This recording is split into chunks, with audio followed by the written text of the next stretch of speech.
Assalamu alaikum warahmatullahi wabarakatuh. My name is Ravisan Bhatt and I am teacher at Boys Higher Secondary School, Hill, this for class 11 subject chemistry. तो मेरा जो आज का topic है वो है black body radiation. इससे पहले कल हमने जो टॉपिक पढ़ा था वो था प्लैंक्स क्वांटम थ्योरी। तो जो लाइट है, वेव थ्योरी ने कुछ चीज़ें लाइट के बारे में एक्सप्लेन की, तो कुछ चीज़ों को वो एक्सप्लेन करने में नाकाम रही। तो उनमें से एक जो फिनोमेना है वो है ब्लैक बॉडी रेडिएशन, ठीक है ना। तो ब्लैक बॉडी रेडिएशन जो है ये रिफ्लेक्ट करता है पार्टिकल नेचर ऑफ लाइट। तो इसको एक्सप्लेन किया प्लैंक्स क्वांटम थ्योरी ने, ठीक है ना। तो हम देखेंगे ब्लैक बॉडी रेडिएशंस क्या होती हैं। तो उससे पहले कुछ चीज़ें हम जानने की कोशिश करेंगे। मान लीजिए मेरे पास ये है एक वेसल। तो इस वेसल में मैं डालूंगा कोल्ड वाटर। इस वेसल में मैंने कोल्ड वाटर डाला और हॉट वाटर डाला, ठीक है ना। तो मेरे पास वेसल है, इसमें मैंने कोल्ड वाटर भी डाला और हॉट वाटर डाला। मान लीजिए ये है कोल्ड वाटर, ये है कोल्ड वाटर, ठीक है ना। मान लीजिए ये है हॉट वाटर, ठीक है ना। तो ये है हॉट वाटर, इसमें हॉट वाटर, और ये जो है ये है कोल्ड वाटर, ठीक है ना। जब हमने इन दो को मिक्स किया, कोल्ड वाटर को और हॉट वाटर को, तो हम क्या देखते हैं कि वहाँ पे एक थर्मल कांटेक्ट हुआ, ठीक है ना। तो यहाँ पे एक थर्मल कांटेक्ट हुआ। थर्मल कांटेक्ट की वजह से क्या हुआ कि जो हॉट वाटर है इसका टेम्परेचर ज़्यादा होगा, ठीक है ना। तो टाइम के साथ साथ इसका टेम्परेचर डिक्रीज हो जाएगा, ठीक है ना। जो कोल्ड वाटर है इसका टेम्परेचर कम था, टाइम के साथ साथ इसका टेम्परेचर जो है वो इंक्रीज हो जाएगा, ठीक है ना। तो एक पॉइंट आएगा जहाँ पे इन दो का टेम्परेचर अब बराबर होगा। तो जब हम इनको थर्मल कांटेक्ट में लाते हैं, कोल्ड वाटर को हॉट वाटर को, तो वहाँ पे क्या होता है, बिकॉज ऑफ थर्मल कांटेक्ट एक इक्विलिब्रियम एस्टेब्लिश होता है, उसको हम बोलते हैं थर्मल इक्विलिब्रियम। थर्मल इक्विलिब्रियम ये वो पॉइंट है जहाँ पे इन दो वाटर्स का जो कोल्ड वाटर है और हॉट वाटर है, इन दो का टेम्परेचर जब बराबर होगा तो वो है थर्मल इक्विलिब्रियम। तो थर्मल कांटेक्ट से इन दो का जो टेम्परेचर है वो बराबर हो गया, ठीक है ना। उस पॉइंट को हम बोलते हैं थर्मल इक्विलिब्रियम। तो जैसे एनर्जी यहाँ पे डिस्ट्रीब्यूशन हुई, ठीक है ना, तो थर्मल कांटेक्ट से क्या हुआ कि एनर्जी ट्रांसफ़र हो गई, ठीक है ना। ऐसे ही जब लाइट को हम हीट के साथ कांटेक्ट में लाते हैं तो वहाँ पे भी एनर्जी ट्रांसफरेंस होती है, ठीक है ना। वहाँ पे भी एनर्जी ट्रांसफरेंस होती है।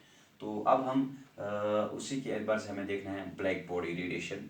तो पहले हमने जाना थर्मल कांटेक्ट किसको बोलते हैं, तो थर्मल इक्विलिब्रियम वहाँ पे क्या है। तो अब हम देखेंगे ब्लैक बॉडी रेडिएशन। इससे पहले कि हम ब्लैक बॉडी रेडिएशन के बारे में बात करेंगे, उससे पहले हम एक जनरल बॉडी के रिलेटेड बात करेंगे। ये एक बॉडी है, ये एक बॉडी है। जब हम इस बॉडी पे वाइट लाइट डालेंगे, जब हम इस बॉडी पे वाइट लाइट डालेंगे तो क्या होता है, वहाँ पे हम क्या देखते हैं कि a part of it is absorbed, कुछ इसका हिस्सा एब्जॉर्ब होता है। A part of it is reflected, इसका कुछ हिस्सा रिफ्लेक्ट होता है। And a part of it is, तो इसका कुछ हिस्सा वो ट्रांसमिट होता है, दैट गेट्स ट्रांसमिटेड, ठीक है ना। तो जब हम वाइट लाइट एक बॉडी पे डालते हैं तो क्या होता है, क्या हम देखते हैं कि इसका कुछ हिस्सा एब्जॉर्ब होता है, तो कुछ हिस्सा रिफ्लेक्ट होता है, तो कुछ हिस्सा ट्रांसमिट होता है। तो जो जो पार्ट इसका रिफ्लेक्ट होगा that provides colour to the body. तो उसका जो कलर होता है that is because of the reflected part, ठीक है ना, that is because of the reflected part. तो अगर हम अब बात करेंगे ब्लैक बॉडी की, ठीक है ना, ब्लैक बॉडी की बात करेंगे तो ब्लैक बॉडी क्या होती है। ये black body is an opaque object एक ओपैक ऑब्जेक्ट होता है which emits all the radiations when it is heated। ये वो बॉडी होती है जो इमिट करती हैं all the radiations when it's heated. इसका मतलब है ये थर्मल रेडिएशंस इमिट करती है, ठीक है ना। जब हम ब्लैक बॉडी को हीट करते हैं, ये है हमारे पास ब्लैक बॉडी। जब हम इसको हीट करेंगे ब्लैक बॉडी को, तो ये इमिट करेगी थर्मल रेडिएशंस।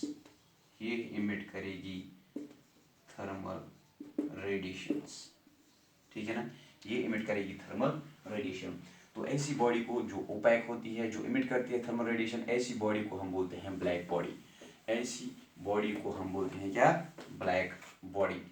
तो मान लीजिए हमारे पास ये ब्लैक बॉडी है, ये हमारे पास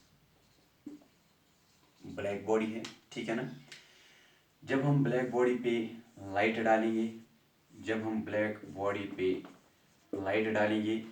तो ब्लैक बॉडी की जो प्रॉपर्टी होती है कि it absorbs all the radiations.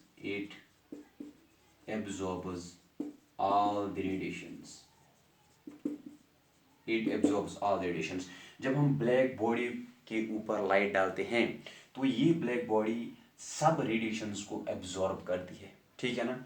जब हम इस ब्लैक बॉडी को हीट करेंगे, अभी मैंने बोला जब हम इस ब्लैक बॉडी को हीट करेंगे, when this black body is heated, तो वहां पे क्या होगा, it emits all the radiations, ठीक है ना। तो जब इस पे डालेंगे light, it absorbs all the radiations. जब इसको हीट करेंगे black body, it emits all the radiations.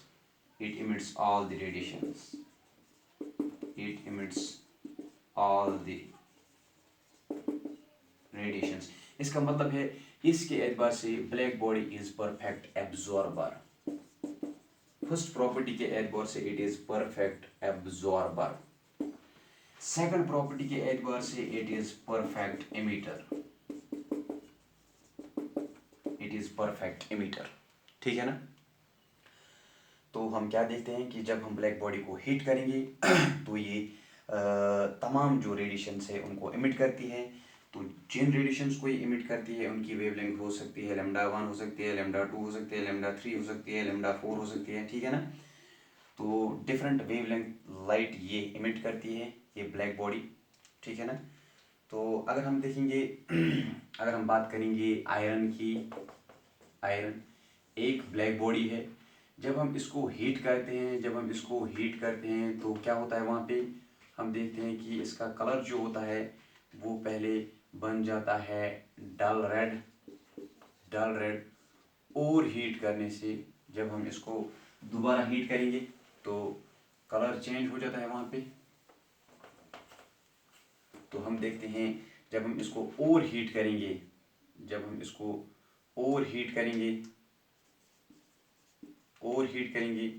ये रेड हो जाता है।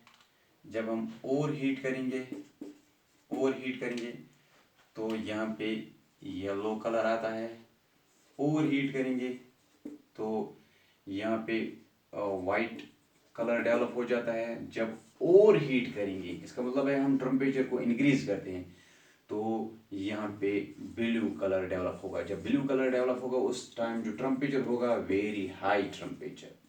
सो at very high temperature the colour of the iron it becomes blue, ठीक है ना। तो अगर हम ग्राफ डालेंगे regarding the intensity of colour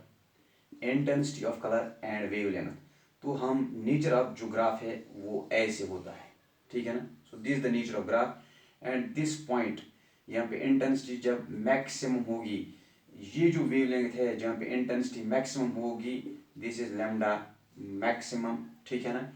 तो यहाँ पे इंटेंसिटी मैक्सिमम है। इसका मतलब पता है क्या है, जब हम ब्लैक बॉडी को हीट करते हैं तो ये डिफरेंट वेवलेंथ की रेडिएशन इमिट करती है ये ब्लैक बॉडी। तो उनमें से सभी का कलर नहीं दिखता है। जिस वेवलेंथ की इंटेंसिटी ज़्यादा होगी, जिसमें जिस कलर की इंटेंसिटी अब ज़्यादा होगी वो हमें दिखेगा, ठीक है ना। तो जब हम आयरन बॉडी को हीट करते हैं, आयरन बॉडी को जब हम हीट करते हैं तो हम देखते हैं वहाँ पे डाल रेड कलर, ठीक है ना। रेड के अलावा और भी कुछ वेवलेंथ की कलर वहाँ पे निकलती हैं, लेकिन इंटेंसिटी रेड की ज़्यादा है इसलिए हमें रेड दिखता है, ठीक है ना। उसके बाद और हीट करने से हमें रेड दिखेगा क्योंकि इंटेंसिटी रेड कलर वेवलेंथ की ज़्यादा है, ठीक है ना। ऐसी येलो कलर, ऐसी वाइट, ऐसी ब्लू। इसका मतलब है जो लैम्डा मैक्सिमम की वेवलेंथ होगी, ठीक है ना, उसी पे जो कलर की इंटेंसिटी ज़्यादा होगी, तो जिस कलर की इंटेंसिटी ज़्यादा होगी, ठीक है ना, तो वो कलर हमें दिखेगा। लेकिन वही अगर हम ये मानेंगे कि वही वेवलेंथ वहाँ पे सिर्फ वही वेवलेंथ इमिट होती है, ये गलत मानना है। वहाँ पे और भी बहुत सारी वेवलेंथ्स इमिट होती हैं, ठीक है ना। और भी बहुत सारी रेडिएशंस जो इमिट होती है जिनकी वेवलेंथ डिफरेंट होती है, लेकिन वो वाली रेडिएशन हमें दिखती है, ठीक है ना, जिसमें जो इंटेंसिटी कलर की होती है वो बहुत ज़्यादा होती है, ठीक है ना। अब अगर हम बात करेंगे वेव थ्योरी की अब अगर हम बात करेंगे वेव थ्योरी की वेव थ्योरी के एतबार से wave theory black body radiation को एक्सप्लेन नहीं कर पाई। क्यों? वेव थ्योरी के एतबार से so according to wave theory मैं शॉर्ट में लिखूंगा। तो वेव थ्योरी के एतबार से क्या होता है? वेव थ्योरी के एतबार से जो अगर आयरन है, आयरन को हमने हीट किया, जो इसका कलर पहले आता है डल रेड, यही रेड कलर इसकी इंटेंसिटी इंक्रीज होनी चाहिए, ठीक है ना। तो वेव थ्योरी के एतबार से जब हम एक बॉडी को हीट करते हैं, ठीक है ना, तो इसकी जो इंटेंसिटी है एक कलर की, उसी में उसकी इंटेंसिटी, उस कलर की इंटेंसिटी इंक्रीज होनी चाहिए, लेकिन वहाँ पे कलर चेंज नहीं होना चाहिए, ठीक है ना, एज पर वेव थ्योरी। लेकिन हम क्या देखते हैं कि जब हम ब्लैक बॉडी को हीट करते हैं at different temperature, it undergo change in colour. तो इस चीज़ को पाया गया, ये है कॉन्ट्राडिक्टिंग टू वेव थ्योरी, ठीक है ना। तो इस चीज़ को एक्सप्लेन किया किसने? प्लैंक्स क्वांटम थ्योरी ने।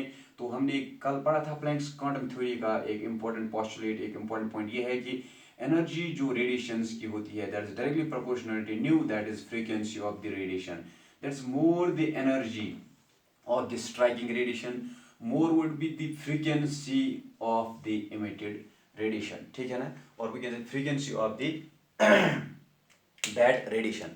इसका मतलब है more the energy more the frequency। अगर एनर्जी ज़्यादा होगी तो फ्रीक्वेंसी भी ज़्यादा होगी, अगर एनर्जी को हम इंक्रीज करेंगे तो frequency of emitted radiation that also increase, that also changes and that brings change in colour. उससे फिर जो कलर होता है वो चेंज हो जाता है, ठीक है ना। इसका मतलब है कि वेव थ्योरी इस चीज़ को एक्सप्लेन नहीं कर पाई। किस चीज़ को? कलर, ब्लैक बॉडी का जो कलर होता है एट डिफरेंट टेम्परेचर ये चेंज हो जाता है, तो इस चीज़ को वेव थ्योरी एक्सप्लेन नहीं कर पाई। इस चीज़ को एक्सप्लेन किया प्लैंक्स क्वांटम थ्योरी ने, जिसका एक इंपॉर्टेंट पॉइंट है कि E is directly proportional to nu और वी कैन से फ्रीक्वेंसी। अगर एनर्जी चेंज होगी, अगर एनर्जी इंक्रीज होगी तो फ्रीक्वेंसी ऑफ रेडिएशन भी इंक्रीज होगी, ठीक है ना। जब हम एनर्जी इंक्रीज करेंगे, जब हम टेम्परेचर इंक्रीज करेंगे तो फ्रीक्वेंसी ऑफ इमिटेड रेडिएशन भी इंक्रीज हो जाएगी, ठीक है ना। So this how this Planck's quantum theory explains this change in color. So this was all about black body radiations which explains the particle nature of light. इसके बाद और एक फैक्टर है और एक फिनोमेना है जो एक्सप्लेन करता है particle nature of light and that is photo electric effect. इंशाल्लाह कल हम पढ़ेंगे photo electric effect. Thanks for watching.